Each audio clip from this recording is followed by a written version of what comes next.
Hello guys, welcome to our channel. आज हम class 11th के बायोलॉजी का चैप्टर नंबर 9 बायोमोलिक्यूल का लेक्चर नंबर 2 करने जा रहे हैं, जहां पर हम आज कार्बोहाइड्रेट्स के बारे में समझेंगे। लेकिन उससे पहले हम अपने लेक्चर नंबर 1 का रिवीजन करेंगे। तो वहां पर हमने कहा था बायोमोलिक्यूल यानी जितने भी ऑर्गेनिक और इनऑर्गेनिक मॉलिक्यूल है एक लिविंग सेल के अंदर, हम उसे क्या कह देंगे, बायोमोलिक्यूल है। अकॉर्डिंग टू दी एनसीईआरटी जितने भी कार्बन कंटेनिंग कंपाउंड है उनको क्या कह दिया गया, बायोमोलिक्यूल। अब हमारे सेल के पास होते हैं carbon, hydrogen, oxygen, nitrogen, sulphur, सब कुछ होता है। लेकिन इन्हें हम एनालाइज कैसे करें? तो सबसे पहले हम एक लिविंग पीस लेते हैं, हम उसकी चटनी बनाते हैं ट्राइक्लोरो एसिटिक एसिड के साथ, मोटार एंड पेस्टल की हेल्प से, एंड देन हम उसको एक चीज क्लोथ से छानते हैं। तो छानने के बाद जो छन जाता है उसको फिल्टरेट एसिड सोल्यूबल पूल कहते हैं, फिल्टरेट कहते हैं। और जो हमारा बच जाता है उसको हम एसिड इनसोल्यूबल पूल कहते हैं या फिर रिटेंटेड कहते हैं। तो जो हमारा एसिड सोल्यूबल होता है उसमें हमारे माइक्रो मॉलिक्यूल होते हैं, एसिड इनसोल्यूबल के अंदर हमारे मैक्रो मॉलिक्यूल्स होते हैं। एसिड सोल्यूबल वालों का जो साइज होता है वो 18 से 1800 डेल्टन तक, और बिलो 1000 डेल्टन जो होते हैं हम उनको माइक्रो मॉलिक्यूल कह देते हैं, और जो बड़े होते हैं उनको मैक्रो मॉलिक्यूल। अब माइक्रो मॉलिक्यूल के अंदर जैसे हमारे एसिड सोल्यूबल पूल के अंदर हमने अमाइनो एसिड्स देखने मिल जाते हैं, नाइट्रोजनस बेस देखने मिल जाते हैं, सिंपल शुगर देखने को मिल जाते हैं, न्यूक्लियोटाइड देखने को मिल जाते हैं। और एसिड इनसोल्यूबल पूल के अंदर हमें प्रोटीन देखने को मिल जाता है, न्यूक्लिक एसिड, कॉम्प्लेक्स शुगर, और साथ ही साथ लिपिड। लिपिड की जो साइज होती है वो 1000 डाल्टन से भी कम होती है, लेकिन फिर भी वो हमें मैक्रो मॉलिक्यूल यानी कि एसिड इनसोल्यूबल पूल के अंदर देखने को मिलता है, क्योंकि लिपिड जो है वो वेसिकल बना लेता है उसकी टेल के वजह से। क्योंकि लिपिड जो होता है उसमें एक हेड होता है, एक टेल होता है। टेल जो होता है वो पानी से डरता है, इसलिए वो क्या करता है, वेसिकल्स बना लेता है, और हमें कहाँ देखने को मिलता है, एसिड इनसोल्यूबल पूल के अंदर देखने को मिलता है। फिर हमने देखा था कंपोनेंट की हमारे बॉडी के अंदर 70 to 90% वाटर होता है, 10 to 15% प्रोटीन होता है, 5 to 7% न्यूक्लिक एसिड होता है, 3% कार्बोहाइड्रेट, 2% लिपिड, एंड आयन जो है वो 1% होते हैं। फिर हमने देखा था कि हमारी बॉडी के अंदर कौन से यानी कि carbon, hydrogen, oxygen, nitrogen, sulphur ज्यादा होता है as compared to the earth crust. और हमने एश एनालिसिस के बारे में पढ़ा था जो कि हम इनऑर्गेनिक कंपोनेंट के लिए करते हैं। तो हमने कहा था कि सेल का पहले वेट करेंगे तो ड्राई वेट आता है, फिर हम उसको हीट करेंगे, पानी इवापोरेट हो जाएगा, फिर हमारे पास क्या आएगा, पहले वेट वेट आता है, उसके बाद हमारे पास क्या आ जाता है, ड्राई वेट। ड्राई वेट के बाद जो हमारा सेल बचता है हम उसको जला देते हैं, और जलाने के बाद जितना भी ऑर्गेनिक कंपाउंड है वो उड़ जाता है, और बचता जो है उसको हम क्या कहते हैं, राख। ठीक है, जली को आग कहते हैं, बुझी को राख कहते हैं। तो वही राख हमारे पास जो है वो बच जाती है। तो उसी राख के अंदर हमें क्या देखने को मिलते हैं, इनऑर्गेनिक कंपाउंड देखने को मिलते हैं, जैसे कि कैल्शियम, मैग्नीशियम, और हमारे सल्फेट और फोस्फेट भी हमें इनऑर्गेनिक कंपाउंड के अंदर देखने को मिलते हैं, लेकिन वो एसिड सोल्यूबल पूल के अंदर देखने को मिलते हैं। फिर हमने कहा था मेटाबोलाइट्स। तो हमने सबसे पहले समझा था मेटाबॉलिज्म की मेटाबॉलिज्म क्या होता है, sum total of all the catabolic and anabolic reaction occurring in the body, उसी को हम क्या कह देते थे, मेटाबॉलिज्म। और उनका जो प्रोडक्ट बनता था उनको क्या कह देते थे, मेटाबोलाइट। मेटाबोलाइट भी दो तरीके के, primary metabolite, secondary metabolite. Primary metabolite primary है, उनको जीने के लिए वो मेटाबोलाइट्स चाहिए ही चाहिए, और सेकेंडरी मेटाबोलाइट जो हमारे प्लांट, फंगी, ये सारी चीज बना तो देते हैं ये सारे लोग, लेकिन इनके काम का नहीं होता, तो उसे यूज कर लिया जाता है ह्यूमन वेलफेयर के अंदर। और फिर हमने कुछ सेकेंडरी मेटाबोलाइट्स के एग्जाम्पल देखे थे। ठीक है, तो अब हम स्टार्ट करते हैं अपना कार्बोहाइड्रेट। तो अब हम स्टार्ट करेंगे हमारा कार्बोहाइड्रेट। क्या स्टार्ट करेंगे, कार्बोहाइड्रेट। कार्बोहाइड्रेट। तो अगर हम नाम से समझने की कोशिश करें कि कार्बोहाइड्रेट का मतलब क्या होता है, तो कार्ब का मतलब होता है कार्ब। ठीक है, कार्ब का मतलब होता है कार्ब, और कार्ब का मतलब होता है शुगर। ठीक है, तो हम इसको कार्ब ही लिख देते हैं। और हाइड्रेट का मतलब क्या होता है, हाइड्रेट। ठीक है, यानी कि हम ऐसा कह सकते हैं कि हाइड्रेट ऑफ दी शुगर। ठीक है, हाइड्रेट ऑफ दी शुगर को हम कार्बोहाइड्रेट कहते हैं, हाइड्रेट ऑफ शुगर। तो ये जो हाइड्रेट ऑफ दी शुगर होता है ना, इनका फॉर्मूला होता है C2H2ON। ठीक है, सॉरी, CnH2ON। ठीक है, क्या इनका जनरल फॉर्मूला होता है, CnH2N। ठीक है, लेकिन अगर हम यहाँ पर एक एसिटिक एसिड के बारे में पढ़ते हैं, एसिटिक एसिड जिसका फॉर्मूला होता है CH3COOH, तो क्या हम इसको ऐसे लिख सकते हैं, C2H2O2। ठीक है, H2O2। हम इसको ऐसे लिखते हैं ना, देखो यहाँ पे भी 2 कार्बन है, यहाँ पे भी 2 कार्बन, यहाँ पे कितने हाइड्रोजन है, 2 यहाँ और 2 ब्रैकेट में लिखा है, इसका मतलब 4 हाइड्रोजन, तो 3 यहाँ 1 यहाँ, 4 हाइड्रोजन और 2 ऑक्सीजन है। तो क्या हम इसको इस फॉर्मूले में लिख पा रहे हैं अपने एसिटिक एसिड को? तो बिल्कुल लिख पा रहे हैं। अब हमने इस फॉर्मूले में लिख तो दिया एसिटिक एसिड को, लेकिन एसिटिक एसिड हमारा कोई कार्बोहाइड्रेट थोड़ी ना है। एसिटिक एसिड जो है वो हमारा कार्बोहाइड्रेट नहीं है, ठीक है। इसका मतलब ये तो समझ में आता है कि हम हाइड्रेट ऑफ द कार्बन को कार्बोहाइड्रेट्स नहीं कह सकते, ठीक है। हाइड्रेट ऑफ द कार्बन को हम कार्बोहाइड्रेट्स नहीं कह सकते, ठीक है। इस वजह से हम क्या करते हैं, कार्बोहाइड्रेट को अब पढ़ते हैं कि कार्बोहाइड्रेट्स हमारे होते कैसे हैं, किस किस टाइप के होते हैं, ठीक है। तो अब देखो, अगर कोई भी कार्बोहाइड्रेट हमें बनाना है तो हमें 3 मिनिमम कार्बन तो चाहिए ही पड़ेंगे। कोई भी कार्बोहाइड्रेट बनाने के लिए वी रिक्वायर मिनिमम 3 कार्बन, ठीक है।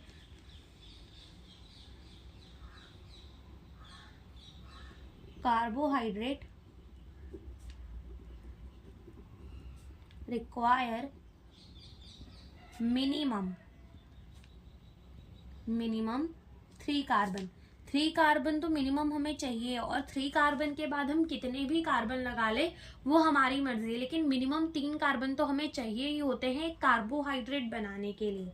अब कार्बोहाइड्रेट हमारे पास 2 तरीके के हमें मिल जाते हैं। एक होते हैं हमारे पॉलीहाइड्रोक्सी एल्डिहाइड कार्बोहाइड्रेट, एक होते हैं हमारे पॉलीहाइड्रोक्सी कीटोन कार्बोहाइड्रेट।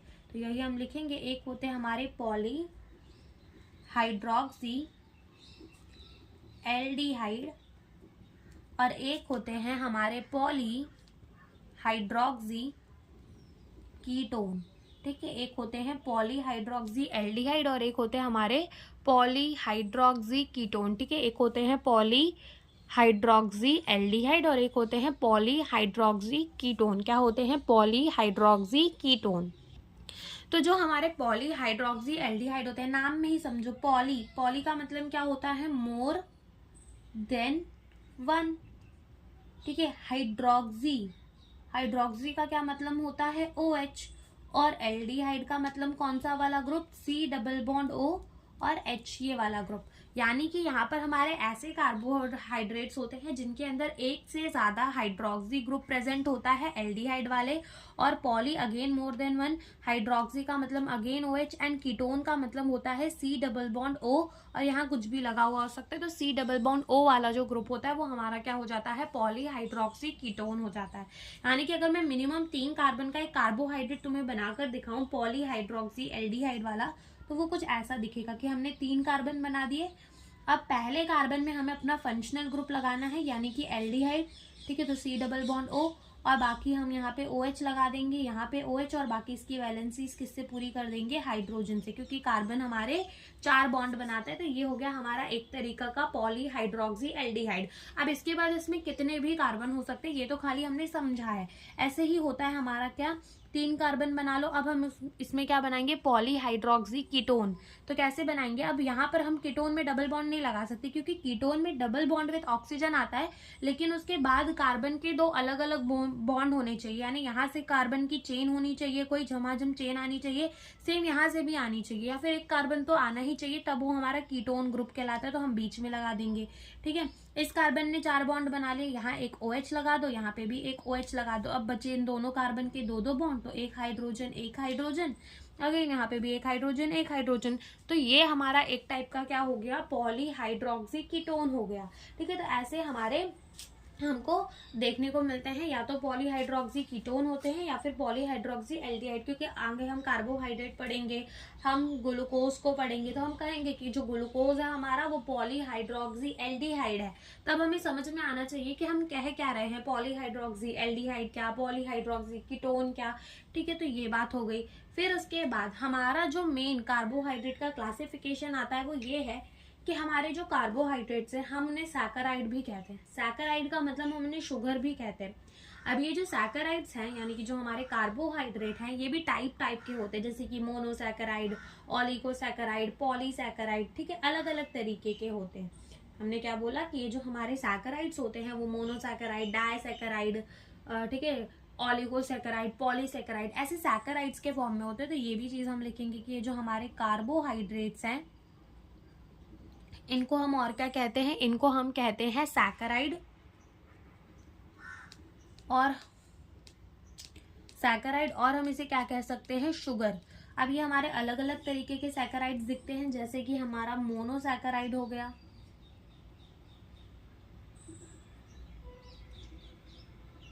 मोनोसैकराइड हो गया, ठीक है, जैसे कि हमारा कौन सा सैकराइड हो गया, मोनोसैकराइड हो गया।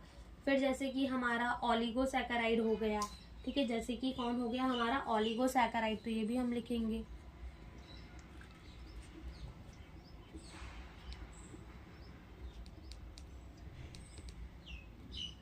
ठीक है, ओलिगोसैकराइड हो गया। फिर जैसे कि हमारा पॉलीसैकराइड हो गया, पॉलीसैकराइड, ठीक है। तो ये टाइप के हमारे क्या देखने को मिलते हैं, हमें सैकराइड यानी कि हमें शुगर देखने को मिलते हैं, ठीक है। तो ऐसे हमें देखने को मिलते हैं मोनोसैकराइड, ओलिगोसैकराइड, पॉलीसैकराइड। अब इनका मतलब क्या क्या होता है, देखो सबसे पहले आता है हमारा मोनोसैकराइड। मोनो का मतलब होता है वन, सैकराइड का मतलब होता है शुगर, यानी कि ये हमारा एक ही शुगर है। ओलिगोसैकराइड का मतलब होता है, ओलिगो का मतलब होता है फ्यू, यानी कि 2 से लेकर 9 तक, और सैकराइड यानी कि 2 से लेकर 9 तक यहाँ पे क्या होते हैं, शुगर होते हैं, और पॉलीसैकराइड यहाँ पे बहुत सारे शुगर होते हैं। मोनोसैकराइड को तुम ऐसा भी समझ सकते हो कि जब तुम इसे तोड़ोगे तो ये टूटेगा नहीं, ये खुद में एक मोनोसैकराइड है, ये टूटेगा नहीं, जैसे कि हमारा ग्लूकोज, फ्रक्टोज।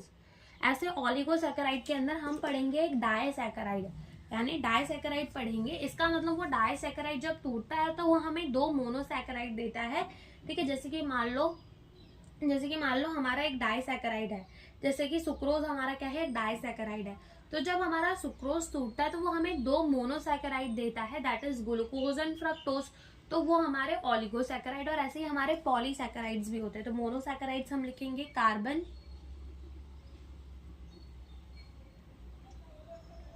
नंबर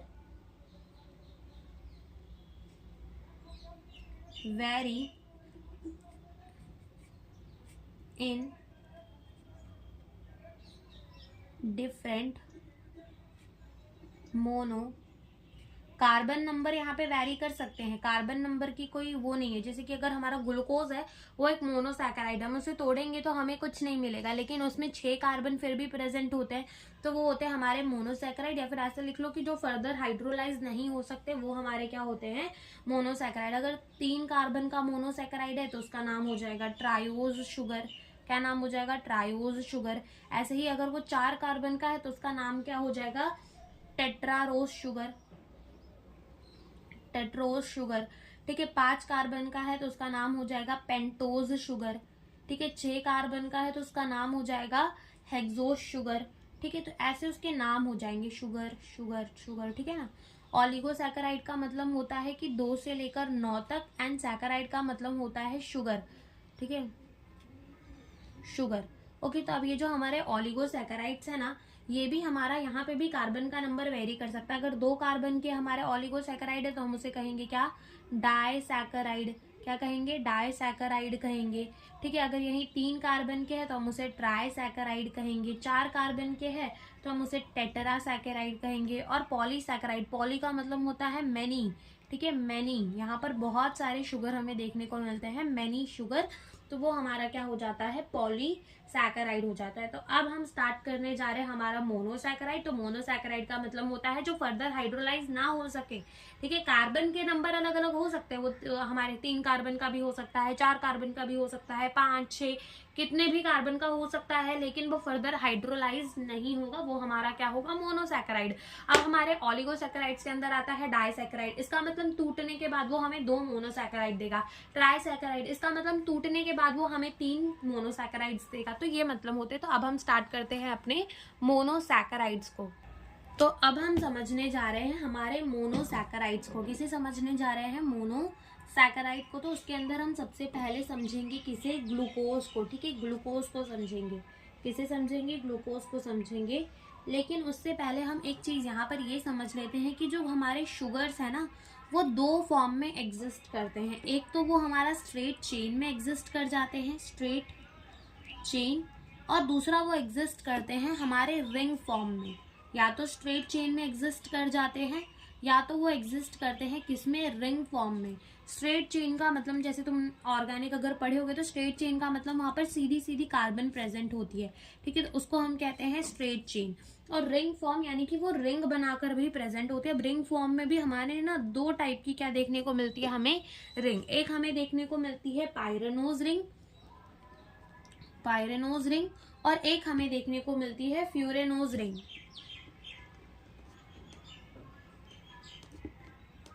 ठीक है, तो एक हमें देखने को मिलती है पायरेनोज रिंग और एक हमें देखने को मिलती है फ्यूरेनोज रिंग। जो पायरेनोज रिंग होती है ना वो हमारे 5 कार्बन की रिंग होती है, और जो फ्यूरेनोज रिंग होती है वो हमारे 4 कार्बन की रिंग होती है। कितने कार्बन की रिंग होती है, 4 कार्बन की। तो जो हमारी पायरेनोज रिंग है वो कुछ इस तरीके की दिखती है, ठीक है, और जो हमारी फ्यूरेनोज रिंग है वो कुछ इस तरीके की दिखती है, ठीक है। तो हमें 2 तरीके की रिंग दिखती है, पायरेनोज रिंग और फ्यूरेनोज रिंग। पायरेनोज रिंग के अंदर 5 कार्बन होंगे, देखो ये 1, ये 2, ये 3, ये 4 और ये 5। और फ्यूरेनोज रिंग के अंदर 4, 1, 2, 3 एंड 4, 4 रिंग होती है, ठीक है, 4 कार्बन होते हैं। तो इस तरीके से हमारा जो शुगर है वो एग्जिस्ट कर सकता है। अब हम यहाँ पर समझते हैं ग्लूकोज को, और अब हम ग्लूकोज का स्ट्रक्चर जो है वो बहुत इजीली बना देंगे क्योंकि हमने बेसिक्स जो है वो समझ लिए, ठीक है। तो इसको हम अलग कर देते हैं। अब यहाँ से हम समझते हैं किसे, हमारे ग्लूकोज को। तो सबसे पहली बात, अब देखना ग्लूकोज का स्ट्रक्चर आप खुद ही बना लोगे। सबसे पहली बात ग्लूकोज के बारे में हमें ये पता होना चाहिए कि ये हमारा क्या है, पॉली हाइड्रोक्सी एल्डिहाइड। ये हमारा क्या है, पॉली हाइड्रोक्सी एल्डिहाइड है। साथ ही साथ ये हमारा एक हेक्सोज शुगर है। हेक्सोज का मतलब 6 कार्बन, ठीक है, 6 कार्बन का है। कितने कार्बन है, 6 कार्बन। तो ये हेक्सोज शुगर है और ये एक पॉली हाइड्रोक्सी एल्डिहाइड है। और साथ में हमें ये याद रखना है कि इसका जो 3rd कार्बन होता है वहां पर H हमें कहाँ लगाना है, राइट साइड में, राइट साइड। और बाकी हर कार्बन में OH हमें कहाँ लगाना है, राइट साइड में, ठीक है। बस 3rd कार्बन में H हमें कहाँ लगा देना है, राइट साइड में। तो अब सबसे पहले तो हेक्सोज शुगर है इसलिए 6 कार्बन बना लो, 1, 2, 3, 4, 5 और ये 6। हमने कितने कार्बन बना लिए, 6 कार्बन, क्योंकि ये हमारा क्या है, एक हेक्सोज शुगर है। पॉली हाइड्रोक्सी एल्डिहाइड, इसका मतलब हमें समझ में आ रहा है हमें यहाँ पर कौन सा ग्रुप लगाना है, एल्डिहाइड का। पॉली हाइड्रोक्सी कहा है यानी कि हर कार्बन में हमें OH लगाना पड़ेगा, लेकिन यहाँ पे बोला है कि 3rd कार्बन में राइट साइड में क्या लगा दो तुम, H लगा दो। तो ये पहला कार्बन, ये दूसरा कार्बन, ये तीसरा, ये चौथा, ये 5वां और ये 6वां। तो 3rd कार्बन में राइट साइड में मैंने H लगा दिया और लेफ्ट साइड में मैंने क्या लगा दिया, OH। अब बाकी के कार्बन का क्या होगा, तो हमने कहा कि जो हमारा ग्लूकोज है वो क्या है, पॉलीहाइड्रोक्सी एल्डिहाइड है और एक हेक्सोज शुगर है, यानी कि उसके अंदर हमें कितने कार्बन देखने को मिलेंगे, 6 कार्बन। और तीसरे कार्बन में हमें H जो है वो कहाँ लगाना है, राइट साइड में, जो कि हमने लगा दिया। अब बाकी कार्बन में हम क्या करेंगे, राइट साइड में लगाएंगे OH और लेफ्ट साइड में हम लगाएंगे H, ठीक है। अब देखो हर कार्बन की वैलेंसी पूरी हो गई एक्सेप्ट ये वाला कार्बन, क्योंकि इसके 2 ही बॉन्ड बने हैं। तो हमने एक और H लगा दिया, यानी हमारे कार्बन के 4 बॉन्ड बन गए। तो ये हमारे ग्लूकोज का स्ट्रेट चेन फॉर्मूला होता है, स्ट्रेट चेन स्ट्रक्चर होता है। तो कुछ इस तरीके से हमारा जो ग्लूकोज है वो दिखता है। अब इसके बाद बात आती है कि हम अपने ग्लूकोज का रिंग स्ट्रक्चर कैसे बनाएं। तो हमें करना क्या होता है, अपने सेकेंड लास्ट कार्बन जो होता है हमारा सेकेंड लास्ट कार्बन, वो हमें फंक्शनल कार्बन में अटैक करवाना होता है। अब कभी भी ये मत बोलना कि 5th कार्बन, क्योंकि ग्लूकोज है वो हमारे 6 कार्बन का है तो उसका सेकेंड लास्ट कार्बन 5th है।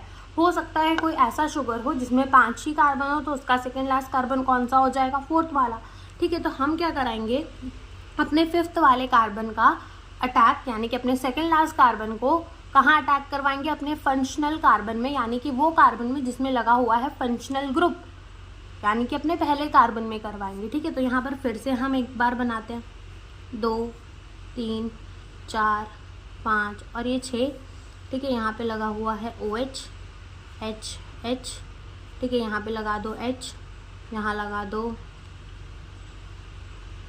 H, सॉरी यहाँ पे हमारा आएगा OH और यहाँ आएगा H, इधर आएगा यहाँ H, यहाँ OH, 1, 2, 3, 4, 5 एंड 6। देखो फर्स्ट कार्बन में फंक्शनल ग्रुप लगाया, सेकेंड कार्बन में OH एंड देन H, इधर पे भी OH आएगा और यहाँ H, ठीक है। और यहाँ का OH हमने क्यों नहीं बनाया, क्योंकि हम अपने सेकेंड लास्ट कार्बन का अटैक कहाँ करवाने वाले हैं, अपने फंक्शनल कार्बन में, ठीक है। तो हम सेकेंड लास्ट कार्बन का अटैक कहाँ करवा देंगे, अपने फंक्शनल कार्बन में करवा देंगे। तो अब एक जो OH यहाँ पे लगा था, दिस OH, ठीक है, इसको कहीं ना कहीं तो भेजना पड़ेगा, स्ट्रक्चर से थोड़ी ना हम इसको हटा सकते हैं। तो हम क्या करते हैं, एक ये बॉन्ड तोड़ते हैं, एक बॉन्ड हम ऑक्सीजन वाला तोड़ते हैं, और एक बॉन्ड टूटा तो एक यहाँ पे फ्री भी तो हो जाता है ना। तो ये OH हम कहाँ लगा देते हैं, यहाँ का OH हटाकर ये बॉन्ड तोड़कर ये OH हमने कहाँ लगा दिया, यहाँ, ठीक है। तो ऐसा होता है। अब इसके बाद साइक्लिक स्ट्रक्चर बहुत ईजी है, बस इतना याद रख लेना कि जो भी हमारे ग्लूकोज के स्ट्रेट लाइन स्ट्रक्चर पे राइट साइड पे प्रेजेंट है, यानी कि यहाँ साइड पे प्रेजेंट है, राइट साइड, वो कहाँ होता है, वो रिंग के लोअर साइड में होता है, लोअर साइड ऑन रिंग, हमारे रिंग के लोअर साइड में प्रेजेंट होगा। और जो भी हमारा लेफ्ट साइड में प्रेजेंट होता है, ये कहाँ जाता है हमारा, ये जाता है हमारे upper side of the ring, side of ring, ठीक है। अब सबसे पहले देखो कि यहाँ पर 1, ये 2, ये 3, ये 4, ये 5 और ये हो गया 6। तो यहाँ पर जो हमारी रिंग बनेगी ना, वो कुछ इस तरीके से बनेगी, ये छठा कार्बन रिंग में नहीं इंक्लूड होगा, यानी कि 5 कार्बन की रिंग बनेगी। तो कौन सी रिंग बनेगी, फ्यूरेनोज बनेगी या पायरेनोज बनेगी, पायरेनोज बनेगी। तो सबसे पहले तो हम क्या करेंगे, पायरेनोज रिंग बना देंगे। हमने क्या किया, एक पायरेनोज रिंग बना दिया। क्या किया हमने, एक पायरेनोज रिंग बना दिया। अब रिंग के ना ऐसे ऐसे तुम डंडी खींच लो। अब ये जो है ना, तुम ऐसे समझ सकते हो कि ये जो रिंग है ना, ये ऐसे लेटी हुई है, ठीक है, ऐसे लेटी हुई है।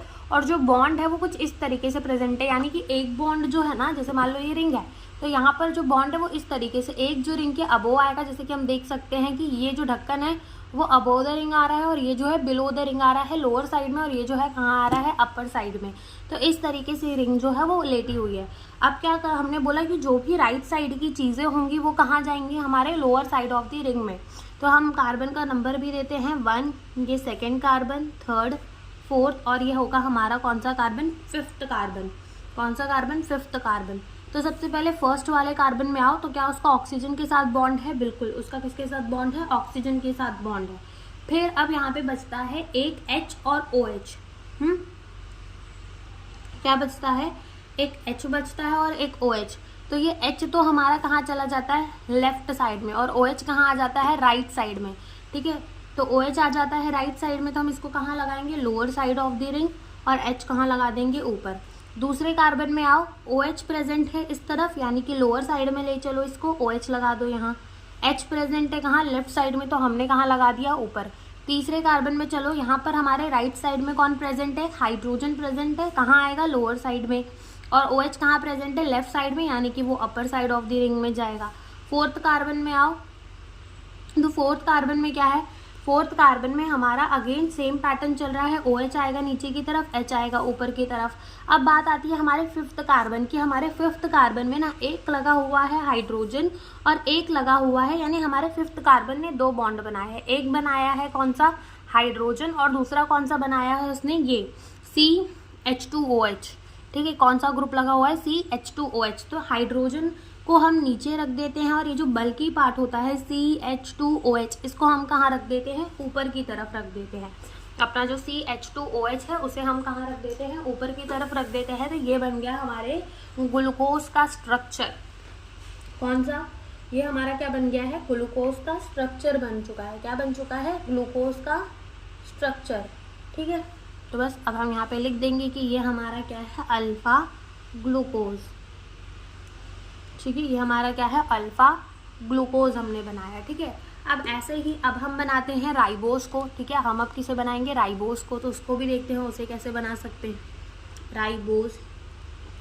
तो सबसे पहले तो समझ लो ये भी क्या है, हमारा पॉलीहाइड्रोक्सी एल्डिहाइड है, ठीक है। तो पहला चीज़ इसके लिए भी हम लिखेंगे, ये भी हमारा क्या है, पॉलीहाइड्रोक्सी एल्डिहाइड। क्या है ये हमारा, पॉलीहाइड्रोक्सी एल्डिहाइड है। साथ ही साथ ये हमारा 5 कार्बन का बना हुआ है, यानी कि ये हमारा पेंटोज शुगर है, यानी कि ये हमारे 5 कार्बन का जो है वो बना हुआ है। फिर आता है तीसरा पार्ट, जैसे कि हमारे ग्लूकोज के अंदर तीसरे कार्बन में जो है H हमने राइट साइड में लगाया था, वैसे ही यहाँ पर हमारे सारे कार्बन पे इन ऑल कार्बन, ठीक है, ऑल कार्बन में OH हमें कहाँ लगाना है, राइट साइड में, ठीक है, सारे कार्बन में OH हमें कहाँ लगाना है, राइट साइड में, ठीक है। तो हम बनाते हैं इसका स्ट्रक्चर। पहले हम इसका स्ट्रेट चेन स्ट्रक्चर बनाएंगे। 5 कार्बन बना लो, ये 1, ये 2 हो गया, 3, 4 और ये 5 कार्बन बना लिए, बिल्कुल बना लिए। नंबरिंग कर दो, 1, ये 2, ये 3, 4 और 5। पॉलीहाइड्रोक्सी एल्डिहाइड लगा, यानी कि C डबल बॉन्ड O और H, ठीक है। उसके बाद क्या होगा, उसके बाद हमारे सारे कार्बन में OH जो है वो हमें कहाँ लगाना है, राइट साइड में। लगा दो सारे कार्बन में OH राइट साइड में। बची हुई वैलेंसीज जो है वो H से पूरी कर दो। H मतलब क्या, हमारे हाइड्रोजन से पूरी कर दो, ठीक है। तो यहाँ पर हम हाइड्रोजन्स लगा देते हैं।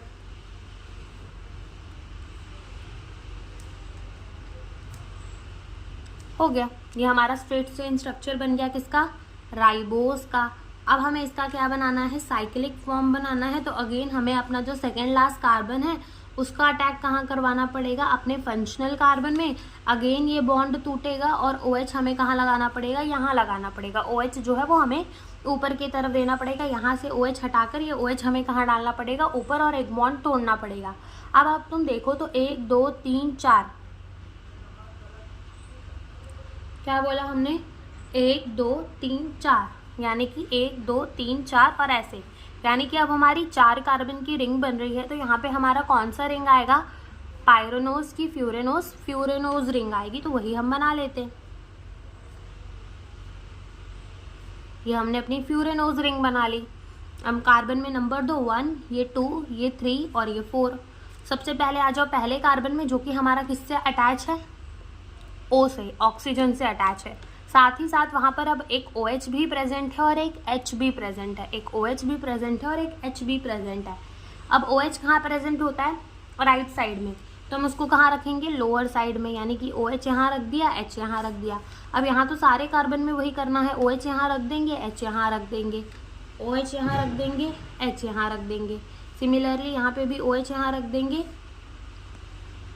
अब देखो जो हमारा 4th कार्बन है, ठीक है, जो हमारा 4th कार्बन है, तो ये 1 2 3 एंड 4, तो जो हमारा 4th कार्बन है उसका OH तो उठाकर हमने कहाँ दे दिया है, अपने फर्स्ट कार्बन को, यानी 4th कार्बन में OH नहीं, हम क्या लगाएंगे, H, क्या लगाएंगे, H लगाएंगे। और ये H इससे अटैच है 4th कार्बन से, ठीक है। ये बॉन्ड तो अब हट चुका है, क्योंकि इसको ऐसे डब्बा बना दो, ये बॉन्ड तो अब हट चुका है, ठीक है। अब यहाँ पे एक हाइड्रोजन अटैच है और दूसरा क्या अटैच है हमारा, ये CH2OH। तो ये CH2OH जो है वो हम कहाँ लगा देंगे, ऊपर। तो ये हमारा बन गया अल्फा राइबोस। क्या बन गया हमारा, अल्फा राइबोस बन गया। तो ये हमारा हो गया राइबोस का साइक्लिक फॉर्म, ठीक है। ये हमारा क्या हो गया, राइबोस का साइक्लिक फॉर्म, ठीक है। क्या हो गया, राइबोस का साइक्लिक फॉर्म हो गया। अब हम देखेंगे कि डीऑक्सीराइबोस क्या होता है, ठीक है। हम देखेंगे डीऑक्सीराइबोस, ठीक है, कि डीऑक्सीराइबोस क्या होता है। डीऑक्सीराइबोस जो है एक्चुअली में हमारा होता क्या है, जो हमारा डीऑक्सीराइबोस होता है ना, वो क्या होता है, वो होता है डिराइव्ड शुगर, जो कि कहाँ से डिराइव हुआ है, जो कि डिराइव हुआ है हमारे राइबोज से। तो हम यही चीज़ लिखेंगे कि ये क्या है, डिराइव्ड शुगर,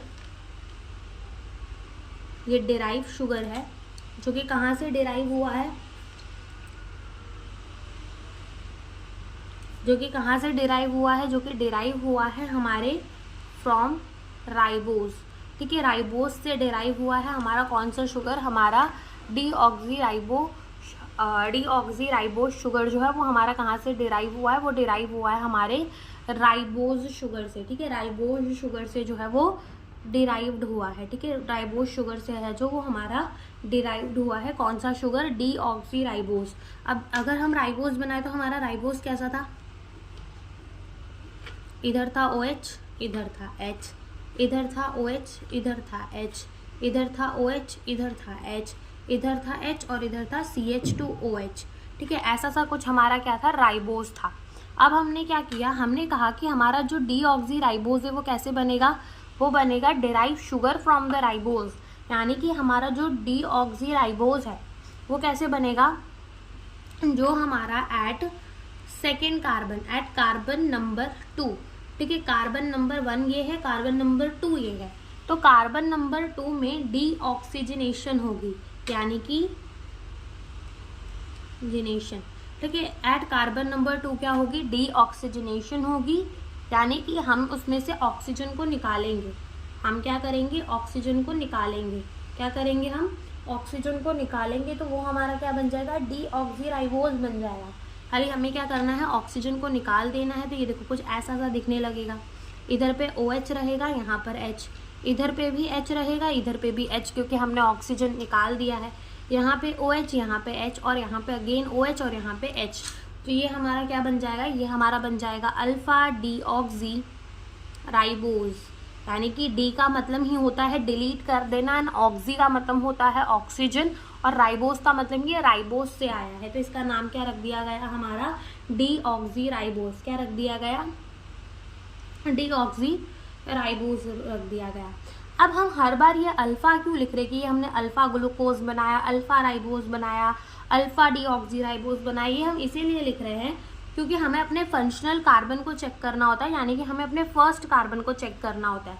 फर्स्ट कार्बन में अगर हमारा OH, यानी कि हमारे फंक्शनल कार्बन में अगर हमारा OH जो है वो नीचे की तरफ प्रेजेंट होता है तो हम उसको कहते हैं अल्फा, जो कि तुम देख सकते हो कि हमारा जो फंक्शनल कार्बन है OH नीचे की तरफ प्रेजेंट है, अल्फा फंक्शनल कार्बन है, ये वाला फंक्शनल कार्बन है, OH नीचे की तरफ प्रेजेंट है, तो ये भी हमारा क्या हो जाएगा, अल्फा।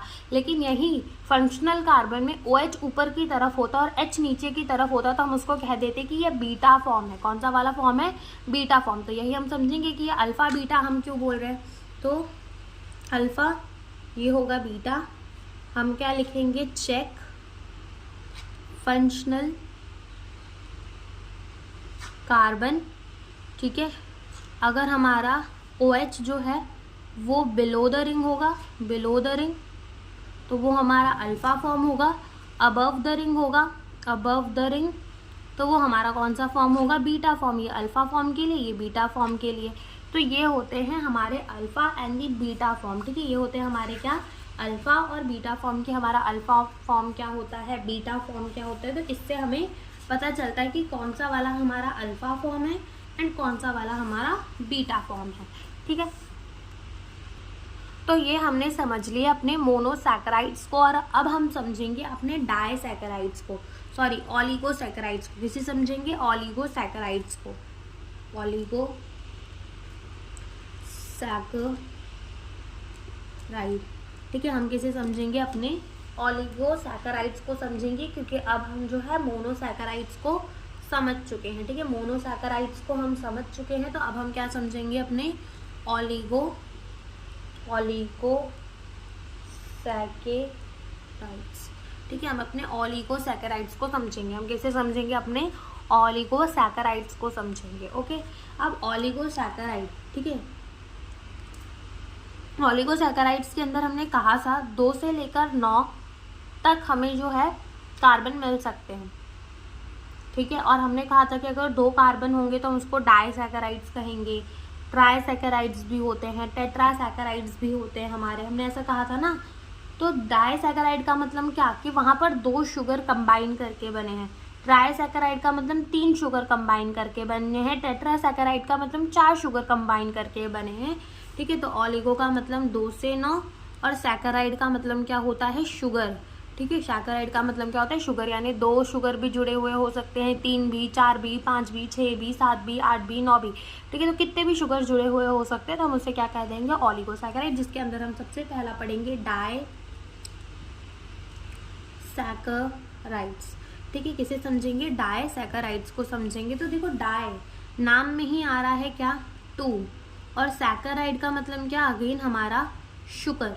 ठीक है, तो ये हमारे यहाँ पे क्या होता है, 2 शुगर कंबाइन। ठीक है, यहाँ पर हमारे 2 शुगर कंबाइन होते हैं, और जब भी हम इनकी हाइड्रोलिसिस करते हैं, इनको तोड़ते हैं, ठीक है। ऐसा मान लो कि जब भी हम इस शुगर को तोड़ेंगे तो हमें 2 मोनोसैकेराइड्स मिलेंगे, ट्राइसैकेराइड्स को तोड़ोगे तो 3 मोनोसैकेराइड मिलेंगे, टेट्रासैकेराइड को तोड़ोगे तो 4 मोनोसैकेराइड्स मिलेंगे। ठीक है, तो ऐसे हमारा ये डाइसैकेराइड जब हम इसे तोड़ेंगे तो हमें 2 शुगर मिलेंगे, क्योंकि ये 2 शुगर से कंबाइन होकर बने हैं। जैसे कि अगर हम इसका एग्जाम्पल ले तो माल्टोज समझ लो, माल्टोज कि जो हमारा माल्टोज होता है ये क्या होता है कि यहाँ पर हमारा अल्फा ग्लूकोज प्लस हमारा अल्फा ग्लूकोज, यानी कि 2 मॉलिक्यूल जो है हमें किसके मिल जाते हैं, अल्फा ग्लूकोज के, यानी कि यहाँ पर 2 शुगर कंबाइन थी, बिल्कुल थी। जैसे कि हो गया हमारा लैक्टोज, ठीक है, लैक्टोज, यहाँ पे हमें क्या मिल जाता है, यहाँ पर हमें मिल जाता है beta glucose plus beta glucose, यानी कि 2 बीटा ग्लूकोज यहाँ पर कंबाइन रहते हैं, वो होता है हमारा लैक्टोज। जैसे कि एग्जाम्पल हो गया सुक्रोज का, ठीक है, तो यहाँ पर हमें एक अल्फा ग्लूकोज मिल जाता है और एक बीटा फ्रक्टोज मिल जाता है। ठीक है, एक बीटा फ्रक्टोज मिल जाता है, क्योंकि सुक्रोज क्या है, हमारा एक डाइसैकेराइड है। क्या है, हमारा डाइसैकेराइड है। तो ये बात हो गई किसकी, हमारे डाइसैकेराइड की। ठीक है, अब हम देखेंगे कि ये हमारे डाइसैकेराइड्स जो है वो एक दूसरे से जुड़े हुए कैसे रहते हैं। कि हमने कहा कि डाइसैकेराइड के अंदर 2 शुगर कंबाइन रहते हैं, लेकिन ये दोनों शुगर एक दूसरे के साथ जुड़ते कैसे हैं, तो ये जुड़ते हैं बाय द ग्लाइकोसिडिक लिंकेज। ठीक है, कौन सी लिंकेज प्रेजेंट होती है, ग्लाइकोसिडिक लिंकेज। तो वही हम अब समझेंगे कि what do you mean by the glycosidic linkage. Glycosidic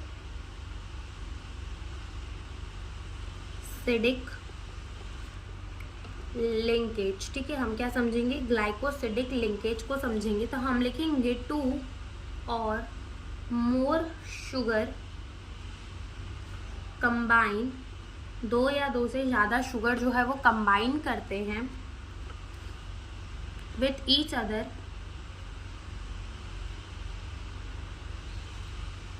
other by removal of water. ठीक है, रिमूवल ऑफ वाटर, पानी को निकालते हैं तब इनके बीच में जो है वो बॉन्ड बनता है।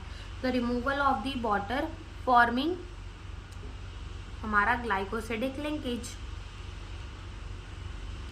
तब ये क्या बना लेते हैं, ग्लाइकोसिडिक लिंकेज बना लेते हैं। क्या बना लेते हैं, ग्लाइकोसिडिक लिंकेज। अब बनता कैसे है ग्लाइकोसिडिक लिंकेज, वो भी हम समझने की कोशिश करते हैं। तो हम एग्जाम्पल लेते हैं किसका, माल्टोज का। किसका एग्जाम्पल लेते हैं, माल्टोज का। ये सब हमारी एनसीईआरटी में दिया तो नहीं है, लेकिन समझने में हमें ये सारी चीज़ें जो हैं आगे ही काम आएगा। ठीक है, तो अगर हम देखें माल्टोज शुगर के बारे में, तो हमने कहा कि ये हमारे 2 अल्फा ग्लूकोज से मिलकर बना है। तो हम सबसे पहले तो क्या करेंगे, अपने 2 अल्फा ग्लूकोज को बनाएंगे।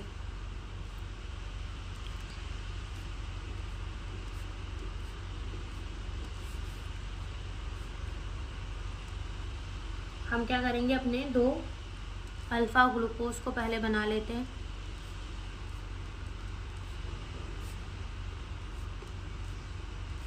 CH2OH। ठीक है, सिमिलरली एक और हम बना लेते हैं।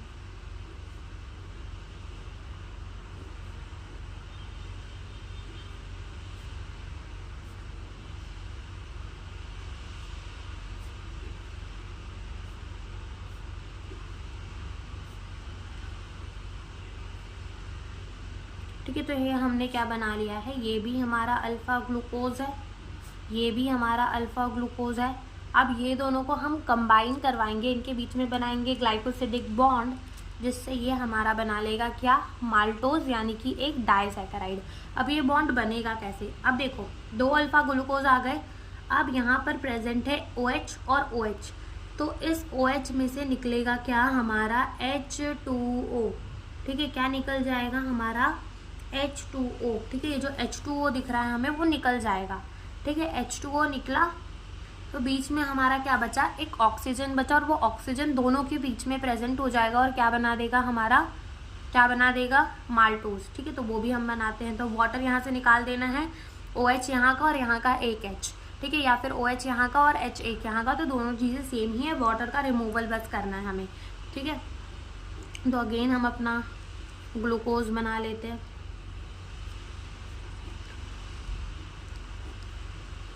ठीक है, अब हम H और OH को नहीं दिखाते। ठीक है, अब बस हम मेन चीज़ समझते हैं कि यहाँ पर H प्रेजेंट है, यहाँ पर H प्रेजेंट है और हमने वाटर को रिमूव किया, तब ये दोनों एक दूसरे से जुड़ जाएंगे और बीच में एक ऑक्सीजन प्रेजेंट हो जाएगा। और यही क्या है, यही हमारा क्या है, ग्लाइकोसिडिक लिंकेज या फिर ग्लाइकोसिडिक बॉन्ड। तो ऐसे हमारा बनता है क्या, ग्लाइकोसिडिक बॉन्ड। तो डाइसैकेराइड्स के बारे में हमें इतना ही समझना। और अब हम समझेंगे पॉलीसैकेराइड्स के बारे में। किसके बारे में समझेंगे हम, पॉलीसैकेराइड्स के बारे में। तो अब हम समझते हैं पॉलीसैकेराइड के बारे में।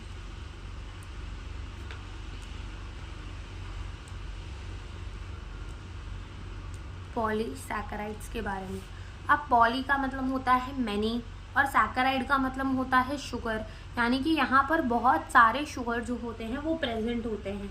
अब ये पॉलीसैकेराइड्स भी है ना, हमें कौन से तरीके के दिखते हैं, दो तरीके के दिखते हैं। एक हमें दिखता है होमोपॉलीसैकेराइड और एक हमें दिखता है हेटेरोपॉलीसैकेराइड। होमोपॉलीसैकेराइड्स के अंदर ना सिमिलर शुगर एक दूसरे से जुड़े हुए होते हैं, तो हम उनको कह देते हैं होमोपॉलीसैकेराइड। हेटेरोपॉलीसैकेराइड के अंदर हमें अलग अलग शुगर कंबाइन दिखते हैं, इसलिए हम उसको क्या कह देते हैं, हेटेरोपॉलीसैकेराइड। ठीक है, तो ये हमें पॉलीसैकेराइड कैसे दिखेंगे, एक हमें दिखेंगे होमोपॉलीसैकेराइड और एक हमें दिखेंगे हेटेरोपॉलीसैकेराइड। ठीक है, एक हमें दिखेंगे होमोमोनोपॉलीसैकेराइड और एक हमें दिखेंगे हेटेरोपॉलीसैकेराइड और एक हमें दिखेंगे होमोपॉलीसैकेराइड। तो यहाँ पर हम लिखेंगे कि सिमिलर शुगर कंबाइन। अब यहाँ पे भी जब शुगर एक दूसरे के साथ कंबाइन कर रहे हैं बहुत सारे शुगर, तो वो भी जुड़ तो ग्लाइकोसिडिक लिंकेज के थ्रू ही है, जो हमने अभी देख लिया कि कैसे ग्लाइकोसिडिक लिंकेज बनता है। हेटेरोपॉलीसैकेराइड के अंदर डिफरेंट शुगर कंबाइन, यहाँ पर हमारे अलग अलग शुगर जो है वो कंबाइन होते हैं। डिफरेंट शुगर कहाँ कंबाइन होते हैं, हमारे हेटेरोपॉलीसैकेराइड्स के अंदर। ठीक है, हेटेरोपॉलीसैकेराइड्स के अंदर। अब ये जो हमारे होमोपॉलीसैकेराइड है ना, ये भी हमारे दो तरीके के होते हैं। एक होते हैं हमारे स्टोरेज वाले पॉलीसैकेराइड और एक होते हैं हमारे स्ट्रक्चरल पॉलीसैकेराइड। ठीक है, एक होते हैं हमारे स्ट्रक्चरल पॉलीसैकेराइड और एक होते हैं हमारे स्टोरेज वाले पॉलीसैकेराइड। तो ये जो स्टोरेज वाले पॉलीसैकेराइड होते हैं, अब इनको हम स्टोरेज और इन स्ट्रक्चरल वाले को हम स्ट्रक्चरल पॉलीसैकेराइड कहते हैं, क्यों है। और ऐसे हमारे हेटेरोपॉलीसैकेराइड के अंदर भी हमें कौन से वाले देखने को मिलते हैं, स्ट्रक्चरल। ठीक है, स्ट्रक्चरल पॉलीसैकेराइड जो है वो हमें देखने को मिलते हैं कहाँ पर, हमारे हेटेरोपॉलीसैकेराइड्स के अंदर। स्टोरेज का मतलब होता है, इसको स्टोरेज हम इसीलिए कहते हैं बिकॉज अपन इसको स्टोर कर सकते हैं बल्क में। यानी कोई भी चीज़ स्टोर क्यों हो रही है, स्टोर कर सकते हैं। कोई भी चीज़ हम स्टोर कर रहे हैं तो उसको थोड़ा बहुत तो करेंगे नहीं, ज़्यादा स्टोर करेंगे, तो ये ज़्यादा स्टोर हो सकती है, इसलिए हमने इसको कौन सा पॉलीसैकेराइड बोल दिया, स्टोरेज वाला पॉलीसैकेराइड। स्ट्रक्चरल वाला जो भी हमारे बॉडी का कोई स्ट्रक्चर बनाता है उसको हम स्ट्रक्चरल पॉलीसैकेराइड कह देते हैं। जैसे कि अगर हमारे सेल वॉल में प्रेजेंट हो, ठीक है, जो हमारे स्किन में बना रहा हो, ठीक है, तो हम उसको स्ट्रक्चरल पॉलीसैकेराइड कह देंगे कि वो हमारा स्ट्रक्चर बना रहा है। तो स्टोरेज वाले को क्या होता है, can be store in bulk. ठीक है, इसको ज़्यादा से ज़्यादा हम स्टोर कर सकते हैं। एंड ये केमिकली हमारे कैसे होते हैं, इनएक्टिव होते हैं, किसी के साथ रिएक्ट नहीं करते।